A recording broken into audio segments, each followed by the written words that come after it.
Assalamualaikum warahmatullahi wabarakatuh. Apa kabar kalian semua? Semoga kalian baik-baik saja dan tetap diberikan kesehatan oleh Allah Subhanahu wa Ta'ala. Bantu channel kami yuk dengan cara subscribe dan tekan tombol lonceng kalian. Terima kasih, semoga kisah ini bermanfaat.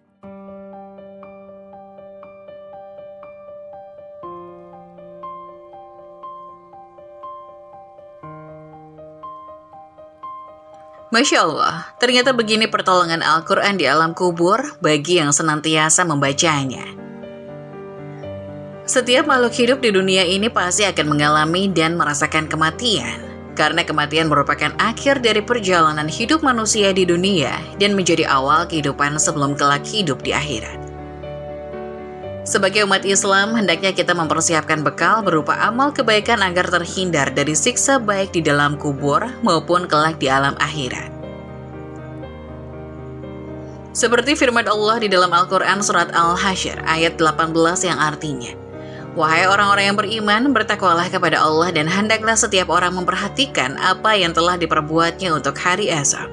Dan bertakwalah kepada Allah, sungguh Allah Maha Teliti terhadap apa yang kamu kerjakan."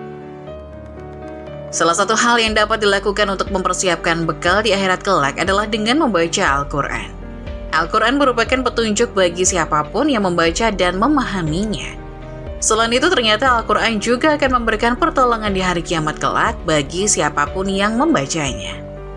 Al-Quran merupakan kitab suci yang diturunkan Allah kepada Nabi Muhammad SAW melalui perantara malaikat Jibril untuk dijadikan sebagai pegangan atau pedoman hidup bagi umat manusia di dunia.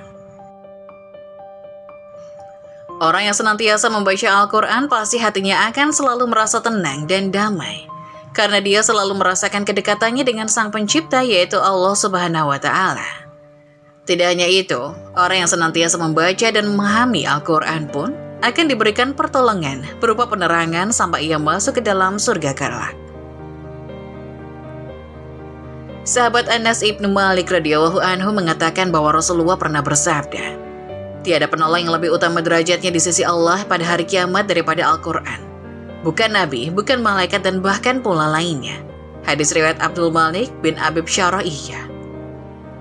Dalam riwayat lainnya, dikisahkan pula bahwa Al-Quran akan meminta kepada Allah untuk memberi syafaat kepada orang yang senantiasa membacanya kelak di alam kubur. Seperti sabda Rasulullah bahwa, "Sesungguhnya ada seorang lelaki dari kalangan umat sebelum kalian meninggal dunia, sedangkan tiada satupun dari kitab Allah yang dihafalnya daripada Tabarok. Ketika lelaki itu diletakkan di alam kuburnya, malaikat penanya datang, maka surat Tabarok menghalanginya. Sehingga malaikat itu berkata, 'Sesungguhnya engkau adalah salah satu dari kitab Allah dan aku tidak suka membuatmu tidak senang. Tetapi aku tidak punya kuasa bagimu, bagi dia, dan juga bagi diriku terhadap suatu kemudaratan dan juga kemanfaatan. Jika engkau hendak membela orang ini, maka menghadaplah kepada Allah Subhanahu wa Ta'ala dan mintalah syafaat darinya untuk dia.' Maka surat itu berangkat menuju kehadirat Allah Subhanahu wa Ta'ala dan berkata memohon, 'Ya Tuhanku, sesungguhnya si Fulan dengan sengaja memilihku di antara kitabmu. Lalu dia mempelajariku dan membacaku serta menghafalkanku. Maka apakah engkau akan membakarnya dengan api sedangkan aku berada di dalam rongganya? Jika engkau hendak mengazabnya, maka hapuskanlah terlebih dahulu aku dari kitabmu.'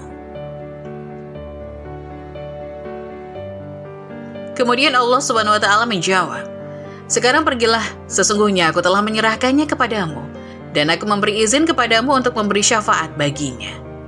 Kemudian surat itu kembali dan mengusir malaikat Munkar dan Nakir. Lalu penghafal surat tersebut bangkit dengan keadaan senang hati karena tidak mengalami siksaan apapun dari malaikat tersebut.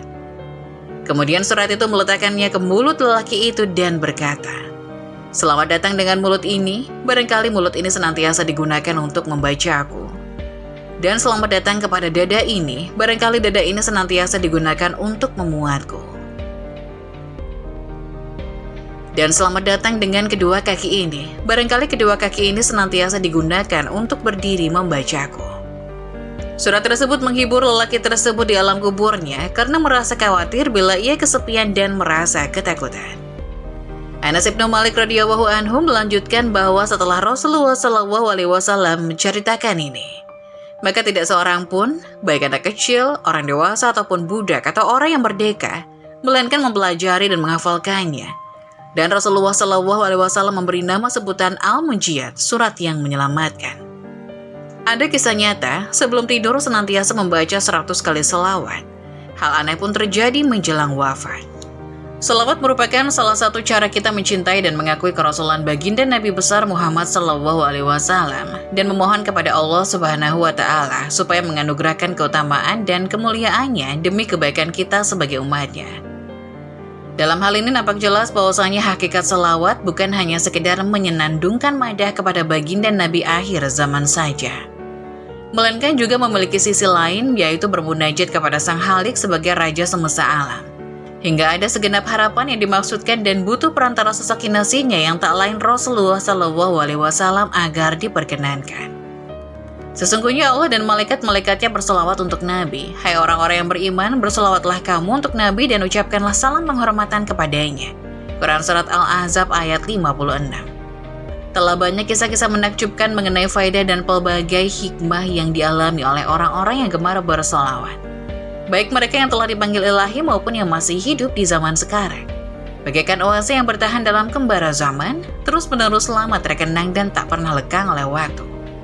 Melantunkan selawat tak hanya mendatangkan ketenangan hati, melainkan juga mengundang hikmah.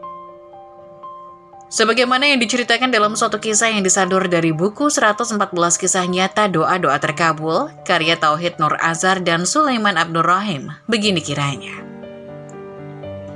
Al-Kisah, seorang ulama zuhud bernama Muhammad Abdullah bin Mubarak keluar dari rumahnya untuk menunaikan ibadah haji. Di sana beliau menyaksikan pemuda yang begitu larut dalam lantunan selawat yang disenandungkannya. Demikian juga tatkala di Mina dan Padang Arafah. Abdullah mendapati pemuda itu makin asik dalam lantunan selawatnya. Hai pemuda, tegur Abdullah kepada pemuda itu. Setiap tempat ada bacaan dan doanya sendiri, mengapa engkau tidak malah memperbanyak sholat dan doa, padahal itu yang lebih dituntut? Sedangkan engkau semenjak tadi hanya asik berselawat saja. Saya memiliki satu alasan tersendiri mengapa saya memilih begitu khusyuk dalam bacaan selawat, jawab pemuda itu. Saya beranjak dari tanah air Khurasan bersama bapak saya untuk menunaikan ibadah haji. Setiba kami di Kufah, bapak saya terserang penyakit parah hingga ia menghembuskan nafas terakhirnya di hadapan saya sendiri. Lantas saya tutup wajahnya dengan kain sarung yang ada, dan malangnya apabila saya buka kembali kain sarung itu, wajah bapak saya telah bertukar menjadi himar atau keledai.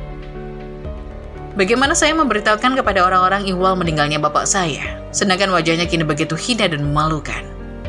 Kemudian saya duduk termenung di sisi mayat ayah saya dalam kebingungan hingga tertidur dan bermimpi.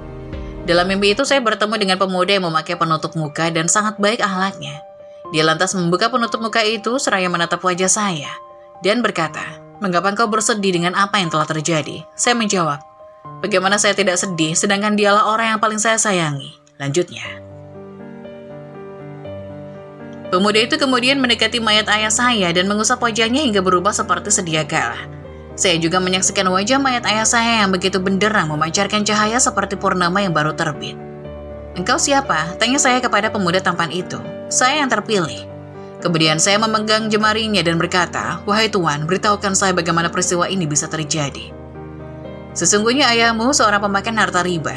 Allah telah tetapkan hukuman bagi mereka agar ditukar wajahnya menjadi wajah keledai yang hina di dunia, tetapi tidak di akhirat. Semasa hayatnya juga ayahmu termasuk orang yang gemar berselawat kepadaku sebanyak 100 kali sebelum tidur. Jadi, saat amalan umatku dipertontonkan, malaikat telah menyampaikan kondisi ayahmu padaku.